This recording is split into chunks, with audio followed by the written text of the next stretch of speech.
오늘 주님께서 주신 말씀은 사무엘상 8장 1절로 9절까지의 말씀입니다.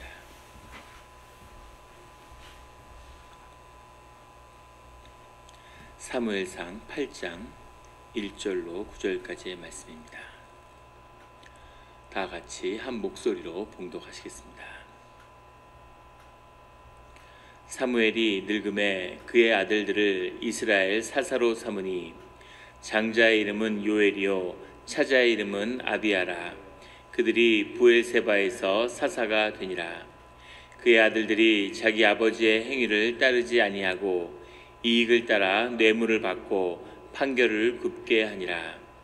이스라엘 모든 장로가 모여 라마에 있는 사무엘에게 나아가서 그에게 이르되 보소서, 당신은 늙고 당신의 아들들은 당신의 행위를 따르지 아니하니 모든 나라와 같이 우리에게 왕을 세워 우리를 다스리게 하소서 한지라. 우리에게 왕을 주어 우리를 다스리게 하라 했을 때 사무엘이 그것을 기뻐하지 아니하여 여호와께 기도하매 여호와께서 사무엘에게 이르시되 백성이 내게 한 말을 다 들으라.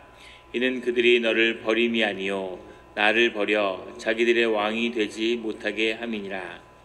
내가 그들을 애굽에서 인도하여 낸 날부터 오늘까지 그들이 모든 행사로 나를 버리고 다른 신들을 섬김같이 내게도 그러하는도다. 그러므로 그들의 말을 듣되 너는 그들에게 엄히 경고하고 그들을 다스릴 왕의 제도를 가르치라.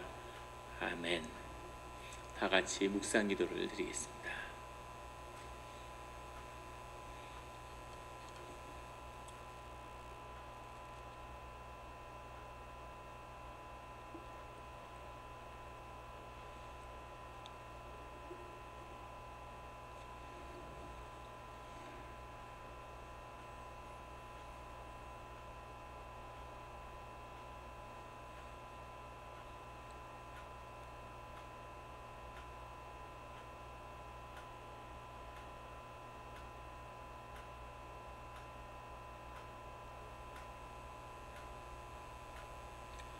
하나님 아버지, 감사합니다. 주의 음성을 듣고자 저희가 새벽 제단 앞에 모였습니다. 우리 마음의 기도와 우리 마음의 묵상이 주님께 연락되기를 원합니다. 감사드리며 예수 그리스도의 이름으로 기도드렸습니다. 아멘. 오늘 사무엘상 8장의 말씀은 이렇게 시작하고 있습니다. 사무엘이 늙음에 그의 아들들을 이스라엘 사사로 삼으니, 사무엘이 늙었다고 하지만 여러 가지 견해들이 있지만 대개는 50세 전후가 였을 것으로 추정합니다. 그 이유는 사울이 왕이 된 때가 주전 1050년인데 그때부터 이렇게 성경의 사건들을 뒤로 계산해 보면 사무엘이 부름을 받고 주님의 음성을 듣고 시작된 때를 12살 경으로 볼 때 이 유대인의 나이는 12살, 30살 이렇게 의미 있는 나이들이 있죠. 그러면 대개 주전 한 1088년쯤 될 것이다. 또 유대 탈무드의 기록에 보면 이때가 사무엘의 나이가 52세였다 이렇게 기록하고 있습니다. 지금 생각하면 제가 50인데 교회 있으면 제가 청년 같죠. 그런데 굉장히 젊게 느껴지지만 그건 요즘 세대의 이야기고 이때 50이라는 나이는 굉장히 많은 나이인 거죠. 지금의 한 7, 80 정도 되는 그런 느낌이었을 겁니다. 물론 아주 예외적으로 엘리같이 오래 산 사람도 있지만 대개의 사람들, 일제 시대 때 총독부가 1927년에 처음으로 한국에서 조선에서 인구조사를 벌였는데 그때 한국의 평균 연령이 27세였습니다. 믿어지지가 않죠. 물론 20대에 다 죽은 건 아니고 오래 산 사람도 있지만 영유아 사망률이 워낙 높으니까 이제 그렇게 나온 거죠. 50년대에도 30 몇 세밖에 되지 않았습니다. 지금은 80 몇 세 이렇게 되죠. 그래서 그런 걸 감안하면 50세였어도 상당히 많은 나이, 성경은 사무엘이 늙음에라고 표현하고 있는 거죠. 그의 아들들을 이스라엘의 사사로 삼았다고 하는데 정말로 사사로 삼았는지에 대해서는 여러 가지 논란이 있습니다. 여전히 사무엘이 사사를 맡고 있고 그의 역할을 분담한 것이 아닌가. 그래서 엘리가 물려준 것과는 좀 다르다는 거죠. 원래 사사직이라는 것은 이렇게 세습이 될 수 없는 것입니다. 실제 기록에도 세습됐다고 하는 그런 기록은 없어요. 그런데 사사를 맡았다는 것은 독특한 이 당시에 이스라엘의 환경이 있는 거죠. 계속 에돔, 암몬, 모압, 블레셋 이런 나라들에 그렇게 둘러싸여 있기 때문에 전쟁이 끊이지 않기 때문에 이 이스라엘의 가장 동쪽 경계와 가장 남쪽 경계를 모두 다스려야 되는 지도력이라고 하는 것은 이 시대에 전쟁과 밀접히 관련이 있는데 상시적인 위협에 시달리고 있기 때문에 이런 통치가 이분화되어야 되는 로마 제국도 마지막에 게르만의 침입이 시작됐을 때 서로마 제국과 동로마 제국으로 나누게 되죠. 다뉴브 강을 끊임없이 넘는 만족과 또 게르마니아 지역에서 내려오는 만족을 동시에 상대해야 되기 때문에 황제를 양쪽으로 나누어 세운 것처럼 이 시대의 이스라엘도 이런 통치의 분리가 필요한 그런 시기가 되었다는 것을 보여주고 있습니다. 그 시기에 2절에 보면 장자의 이름은 요엘이요 차자의 이름은 아비아라. 그 두 아들을 세웠는데 큰아들의 이름은 요엘이라. 요엘은 여호와는 하나님 이런 뜻이고 아비아는 여호와는 아버지 이런 뜻이죠. 이 사무엘의 신앙이 잘 담겨있는 그 자녀가 그 고백 가운데 자라기를 기대했지만 그 아들들은 그렇게 자라지 못했다는 겁니다. 그들이 부활 세배에서 사사가 됐는데 3절에 보면 그의 아들들이 자기 아버지의 행위를 따르지 않고 아버지를 본받지 않았다는 거죠. 이익을 따라 뇌물을 받고 판결을 굽게 하니라. 사무엘의 치세 가운데 이스라엘이 태평성대를 누렸는데 하나님의 통치가 임해서 모든 외척이 둘러싸고 있지만 평화의 시대를 누렸는데 이제 그것이 흔들릴 위험에 처해 있다는 겁니다. 어떻게 사무엘 같은 아버지 밑에서 이런 아들들이 나왔을까? 아버지의 기도가, 아버지의 축복이 자녀를 키우고 자녀를 보호하는 것은 맞지만 이들이 이미 아마 30이 넘었겠죠. 30이 넘지 않았으면 사사의 자리에 앉지 못했을 겁니다. 그런데 그 자리에 앉은, 자기 삶의 자리에 앉은 그 성인의 자리로서 자신의 인생을 살아야 하는 자녀의 몫은 역시 또 자녀에게 주어져 있다고 하는 겁니다. 주님을 인격적으로 만나고 주님을 깊이 음성을 듣고 순종하며 주님의 뜻에 따라서 자신의 심령이 자라나는 그 길을 가지 않으면 세상에 어떤 아버지 어머니를 두어도 그 밑에서 이런 아들들이 자녀들이 나올 수 있다는 거죠.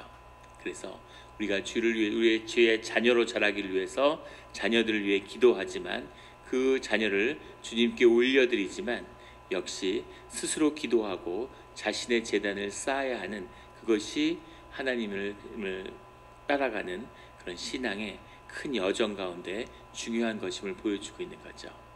아브라함의 아들 이삭이 축복의 자녀였지만 구속의 자녀지만 이삭은 이삭의 재단을 쌓아야 하고 야곱이 이삭의 아들이고 하나님의 구속의 역사 가운데 있지만 역시 야곱은 야곱의 재단을 쌓아야 되는 거죠. 요셉은 요셉의 그 험난한 여정 가운데 하나님과 동행하는 길을 배우고 하나님의 앞에 재단을 쌓음으로 하나님의 자녀가 되는 겁니다. 이처럼 아무리 사무엘의 기도가 높고 아무리 사무엘의 헌신된 삶이 있었다 하더라도 그것 때문에 자녀가 구원의 자리에 들어가고 그것 때문에 자녀가 세워지지는 않는다는 거죠. 역시 자녀의 몫이 있다는 겁니다.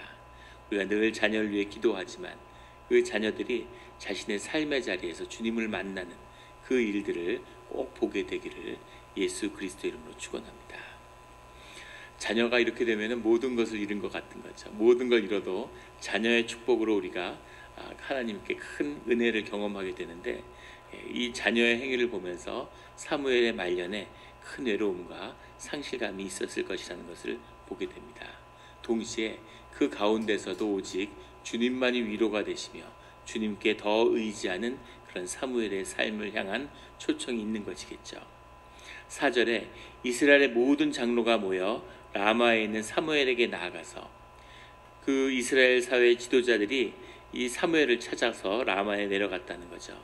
5절에 그에게 이르되 보소서 당신은 늙고 당신의 아들들은 당신의 행위를 따르지 아니하니 모든 나라와 같이 우리에게 왕을 세워 우리를 다스리게 하소서 한지라. 이 장로들이 모여서 사무엘에게 가가지고 이야기하는데 당신의 아들들은 당신의 행위를 따르지 아니하니 누가 봐도 공공연하게 이제 이스라엘의 위기가 왔고 지도력의 위기가 왔음을 이야기하고 있습니다. 지도력이라고 하는 것이 곧 그 사회의 힘이죠. 그 사회의 권위를 만들고 그 사회에서 권위를 세워나가는 힘을 만들어 나가는 그 통로가 리더십에 있습니다. 리더십을 세우는 것이 그 모든 힘을 결집하고 사람들이 하나가 되고 그 힘을 표현하는 힘인 거죠. 만주의 여진족이 세상에 보잘것없었던 그런 유목민족이죠. 임진왜란이 나니까 조선 왕조에 조공을 했는데 임진왜란에 종군을 하게 해달라고 은혜를 갚겠다고 하는데 그것을 거절당합니다. 이런 하찮은 만족에게 그런 나라를 지키는 일 같은 것을 맡길 가치도 없다고 느끼는 거죠. 그렇도록 무시당했던 만주족이 한 세대가 지나기 전에 완전히 그 관계를 바꿔서 조선 왕이 3배 구고도를 하고 만주의 왕을 황제로 모시고 그 안에 신공을 하는, 신종을 하는 그런 일이 벌어집니다. 어떻게 이런 일이 한 세대 안에 벌어질 수 있을까? 어떻게 한 10만 명밖에 안 되는 그런 민족이 몇 억이 되는 중국 민족을 삼키고 다스릴 수 있을까? 그것이 리더십의 비밀입니다. 리더십이라는 것이 힘을 만드는, 인간 안에서 힘을, 영적인 힘을 끌어내는 비밀이 그 리더십 가운데 있는 거죠. 그런데 그것이 위기에 처했으니 이제 어떡하겠습니까? 나라가 다시 환란에 휩싸이지 않겠습니까? 라는 그 마음에서 모든 나라와 같이라고 하는 것은 모압, 암몬, 에돔 같은 나라들이죠. 그런 나라들의 왕이 있기 때문에 힘이 있다고 보는 겁니다. 그런 나라들을 상대하기 위해서는 우리도 왕이 있어야 되지 않겠습니까? 라고 요구하는 거죠. 애굽은 항상 바로라는 강력한 왕이 있었죠. 애굽의 힘은 바로에게 있는 겁니다. 그런데 애굽을 본따겠다고 생각한 것은 아니었겠죠. 계속 왕이 없었고 사사가 다스리는 그런 부족 연맹체 같은 그런 성격을 가지고 있었던 이스라엘이 이런 외침에 시달리면서 이제 다시 위기감이 고조되면서 이제 우리도 이방 나라들처럼 왕을 세워야 되겠습니다 라고 요구하고 있는 겁니다. 그리고 이것은 신명기 17장에 나오는 이야기처럼 이미 모세에 의해서 예언된 언젠가는 이스라엘 민족 가운데도 왕이 나타나고 왕을 세워야 한다는 그 말씀이 성취되는 것이기도 하죠. 그런데 문제는 뭐냐면 오늘 6절에 나오는 우리에게 왕을 주어 우리를 다스리게 하라 했을 때 사무엘이 그것을 기뻐하지 아니하니 여호와께 기도하매 7절에 여호와께서 사무엘에게 이르시되 백성이 내게 한 말을 다 들으라. 이는 그들이 너를 버림이 아니요 나를 버려 자기들의 왕이 되지 못하게 함이니라. 사무엘이 이 말을 듣고 마음에 깊이 상심이 됐는데 그 상심이 된 것은 자기 아들을 비난했기 때문도 아니고 자신의 리더십에 도전했기 때문이 아니라 그것의 깊은 마음 가운데에는 하나님을 거부하는 마음이 있었다는 것을 보았기 때문이죠. 일생 가운데 주님을 섬기는 일에 헌신하고 또 주님의 은혜로 블레셋을 물리치고 그 영향에서 벗어난 것이 얼마나 되었다고 다시 하나님을 잃어버리는가 하는 겁니다. 그 모든 위험과 모든 위기가 사실은 하나님을 잃어버린 이 이스라엘의 민족 가운데 있는 것인데 그것이 안에 있는 것이 아니라 밖에 있는 것처럼 착각하는 그런 이스라엘 민족의 모습을 보는 거죠. 우리도 마찬가지죠. 우리 삶의 모든 환난과 어려움은 다 우리의 심령 가운데 있는 겁니다. 우리가 눈을 뜨고 밖을 보기 때문에 항상 문제가 밖에 있다고 생각하는 거죠. 하지만 언제나 그렇듯이 문제는 안에 있습니다. 안에 있는 문제가 해결되면 바깥에 있는 모든 것이 바뀌는 거죠. 모든 것이 내 탓이라는 것을 주 안에서 발견하고 주님을 만나면 밖의 문제가 놀랍게 해결되는 그런 일들이 일어나는 겁니다. 똑같이 이스라엘도 주님이 함께 하시면 주님이 그들의 왕이 되면 아무 블레셋이 아니라 세상에 어떤 민족이 와도 어쩔 수 없는 그런 평화의 나라가 됐을 텐데 이제 다시 외적을 바라보면서 왕을 요구하고 있는 거죠. 또 하나는 단순히 외적의 침입으로부터 이 이스라엘을 지키겠다는 마음이 아니라 사실 그 마음 가운데는 우리들도 왜 에돔이나 암몬 같은 그런 나라로 블레셋같이 되지 못해? 이런 마음도 있는 거죠. 우리도 좀 힘을 키워서 다른 나라들처럼 그렇게 좀 해봤으면 좋겠다. 그런 마음이 있는 겁니다. 예수님이 오셨을 때에도 예수님을 왕이라고 선포하고 쫓아다니던 사람들은 우리가 로마처럼 되지 못할 일이 뭐가 있어? 조그만 부족이었던 로마를 둘러싼 부족이 전 세계를 지배하는데 하나님이 우리에게 오시면 우리가 전 세계를 지배하는 제국이 될 수 있겠지. 그렇게 믿는 거죠. 이스라엘은 지금도 그렇게 믿고 있는 겁니다. 메시아가 오면 우리가 그렇게 될 거야. 근데 주님은 그런 일을 이루시려고 오는 분이 아니라는 거죠. 주님이 왕이 되어 다스리는 나라는 그런 나라가 아니라는 겁니다. 그런데 주님께서 사무엘에게 이르시되 백성이 내게 한 말을 들으라고 말씀하시는 거죠. 그들의 마음을 보지만 너를 버린 것이 아니다. 나를 버린 거기 때문에 너는 마음을 상하지 마라. 평생의 제사장으로, 평생의 사사로 이스라엘을 섬겼던 사무엘의 마음을 위로하시는 하나님을 보게 되는 겁니다. 하나님 좋은 분이시죠. 깊은 주님의 위로가 함께하는 모습을 보게 됩니다. 8절에 내가 그들을 애굽에서 인도하여 낸 날부터 오늘까지 그들이 모든 행사로 나를 버리고 다른 신들을 섬긴같이 내게도 그리하는도다. 하나님을 섬기지 않는 것이 아니라 하나님께 제사를 드리지 않는 것이 아닌데, 그런데 주님은 그들이 이방신을, 우상을 섬기는 것 같이 나를 섬기는구나, 이렇게 말씀하시는 거죠. 하나님을 높인다고 하면서 사실은 하나님을 멀리하는 거죠. 하나님을 그냥 성전에 가두고 우리 삶에 좀 개입하지 말아주세요. 우리는 우리끼리 알아서 잘 하겠습니다. 이렇게 이야기하는 거죠. 어렵고 무너지고 망했을 때는 주님 한 번만 살려주시면 주님과 함께 하겠습니다. 이 은혜를 잊지 않겠습니다. 하지만 삶이 조금만 좋아지고 살만하면 주님을 잃어버리고 내가 내 삶의 주인 행세를 해야 되겠다, 이렇게 나서는 그 모습을 말씀하시는 거죠. 이방신을 섬기는 것 같이 내게도 그리하였다라고 주님이 말씀하고 있습니다. 그런데 더 놀라운 것은 9절에 그러므로 그들이 말을 듣되 너는 그들에게 엄히 경고하고 그들을 다스릴 왕의 제도를 가르치라. 주님이 안 된다고 말씀하시는 것이 아니라 그들에게 경고하고 가르치라고 말씀하고 계시는 거죠. 왜 사무엘 때 왕을 세우려고 했을까? 왕 같은 제사장이었던 사무엘을 보면서 사람들이 깨달아 안 거죠. 아, 사무엘 같은 이런 리더십을 영속시킬 수 있다면 그러면 이스라엘의 미래는 밝구나.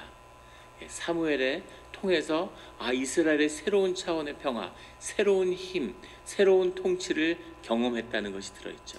두 번째는 그 아들들은 그것을 이룰 수 없는데 지금 사무엘의 권위가 아니면, 지금 사무엘에게 임한 하나님의 말씀의 권위가 아니면 다시는 이스라엘의 왕이 출현할 수 없을 거다라고 하는 위기감도 있는 거죠.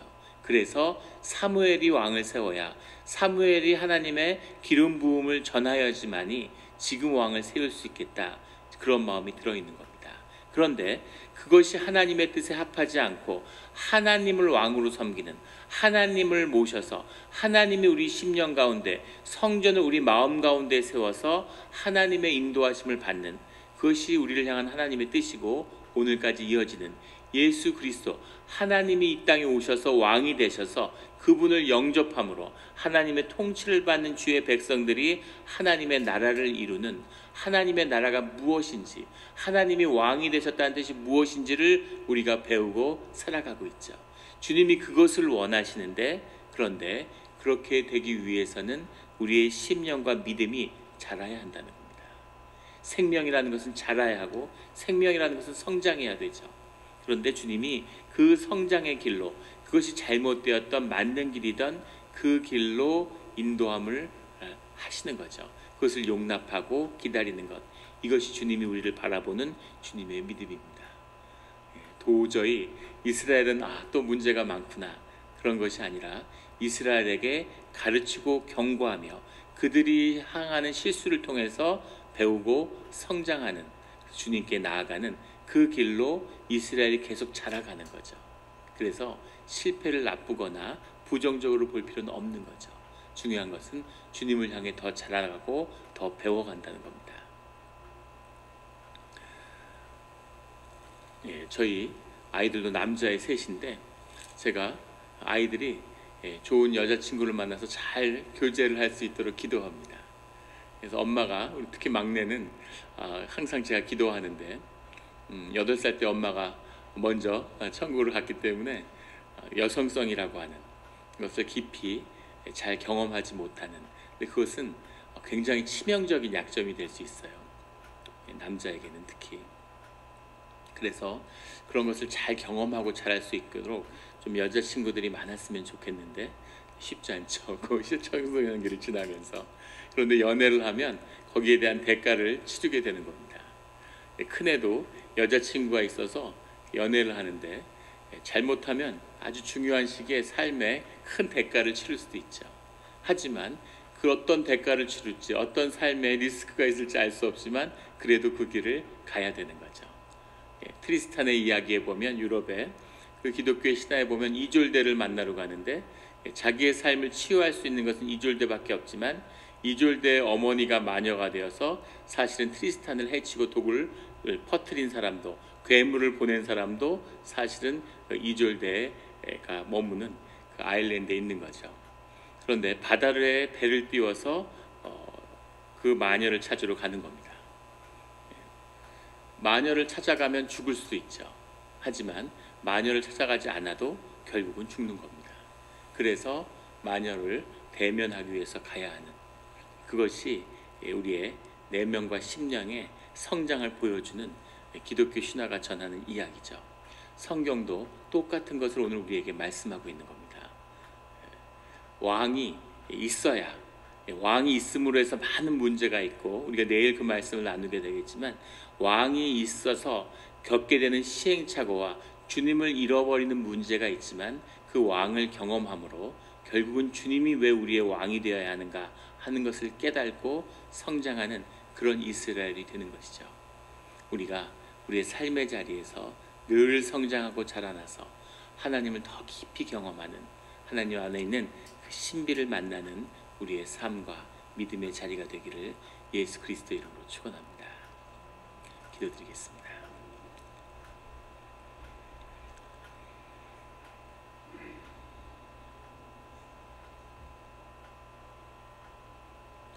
하나님 아버지, 감사합니다. 주님이 우리를 얼마나 사랑하시는지, 주님이 사무엘을 만났던 것처럼 오늘 우리를 그렇게 만나기를 원하시는 그 마음을 보여주시니 감사합니다. 주님이 우리의 왕이 되어서 주님의 말씀이, 주님의 뜻이 우리의 삶 가운데 이루어지기를 소원합니다. 그것이 우리 삶의 최선이고, 그것을 위해 주님이 우리를 만드셨으며 또 그것을 위해 우리를 부르셨음을 우리가 잘 압니다. 하지만 주님, 우리 마음 가운데서는 내 욕심이 있고 내 의지가 있고 내가 원하는 대로 하고 싶은 그런 마음도 역시 있음을 주님이 아십니다. 주님이 그것을 용납하시고 우리 삶 가운데 실로 오랜 시간 많은 실패와 좌절을 통해 삶 가운데 오직 주님만이 우리 삶의 답이 되신다는 것을 이제는 압니다. 주여 아버지여, 그 삶의 여정 가운데 우리와 함께 하시며 기다려 주신 것 감사합니다. 이제 주님을 다시 만났으므로 주님의 인도하신 가운데 2번 다시 길을 잃지 않고 주님만을 따라가는, 이제는 삶 가운데 믿음의 열매가 내가 정말 주 안에서 누구였으며 어떤 길을 가야 하는 것인지, 내 외면의 세계에 있는 것이 아니라 내 내면 가운데, 우리의 신앙 가운데, 우리 심령 가운데 길이 열려야 하는 때임을, 그것을 열어야, 그것을 열고 그 길로 가야 우리의 삶의 문제가 해결될 수 있음을 말씀하여 주시니 감사합니다. 그 길을 가는 기도의 문을, 믿음의 문을, 말씀의 문을 열어 주시옵소서. 우리의 자녀들을 위해 기도합니다. 우리가 아무것도 할 수 없사오니 오직 주께 올려드리며 주님께 기도합니다. 우리가 무엇을 할 수 있겠습니까? 주님의 은혜와 구속하시는, 강권하시는 역사로 우리의 자녀들을 붙들어 주셔서 우리의 자녀들이 믿음을 유산으로 받아 삶의 어느 순간에는 주님을 깊이 만나며 자신의 제단을 쌓고 하나님의 사람으로 자신의 삶의 자리에 우뚝 서는 그 삶을 살아가는 그런 하나하나의 자녀들의 삶의 자리가 되게 하여 주시옵소서. 주님의 깊은 사랑과 주님의 긍휼과 주님이 주시는 선물을 바라보며 늘 기대하고 소망하는 우리 가운데 믿음을 더하여 주시니 감사합니다. 그 일들을 우리 삶에 속히 이루어 주시옵소서. 감사드리며 예수 그리스도의 이름으로 기도드렸습니다.